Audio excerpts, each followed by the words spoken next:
हाय नमस्कार. आजची आपली रेसिपी आहे मोदकची. पंचमेवा मोदक दाखवणार आहे मी आज. त्यासाठी तुम्ही लाईक करा, व्हिडिओला लाईक करा, शेअर करा आणि सबस्क्राईब करा. चला तर बनवायला सुरुवात करूया.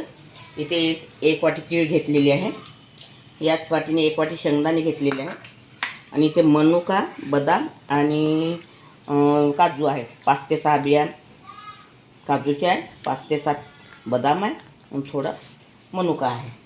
हे पहिले साहित्य मी भाजून घेणार आहे.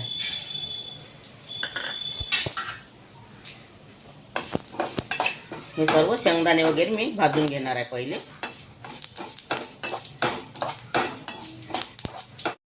आता हे आपले तीळ भाजून झाले आहे. आता इथे शेंगदाणे भाजून घेत आहे आणि हे काजू बदाम वगैरे मी भाजणार नाही, हा असाच बारीक करणार आहे. तेव्हा छान येते.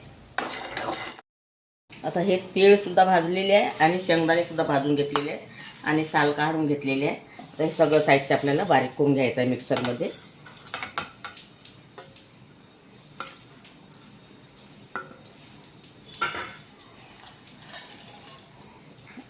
आणि हे काजू, बदाम आणि मनुका हे यातच टाकणार आहे मी. याला पहिले बारीक करून घेणार आहे, नंतर गूळ टाकणार आहे.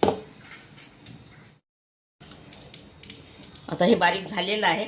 आता यामध्ये गूळ टाकणार आहे. गूळ टाकल्यानंतर पुन्हा एक चक्कर मारणार आहे मिक्सरमध्ये.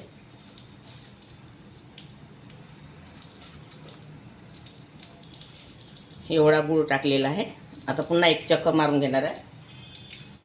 हे बघा, आता मी तुम्हाला 1-2 मोदक भरून दाखवते. इथे मोदक बी टाकलेला आहे आणि हे इथं असं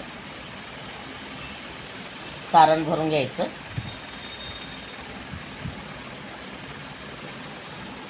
मी सास्यानेच करून राहिलेली आहे. आता हातापेक्षा सास्याचंच काम सोपं झालेलं आहे.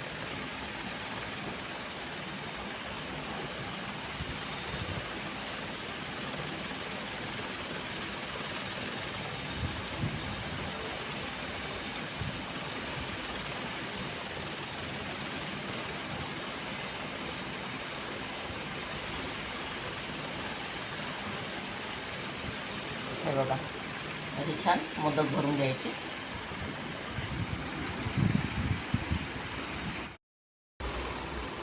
आता आपले हे पंचमेवा मोदक तयार झालेले आहे. अगर तुम्हाला माझी मोदकची रेसिपी आवडली तर व्हिडिओला लाईक करा, शेअर करा आणि चॅनलला सबस्क्राईब करा आणि इंस्टाग्रामवर जाऊन फॉलो करा. रेसिपी बघितल्याबद्दल धन्यवाद.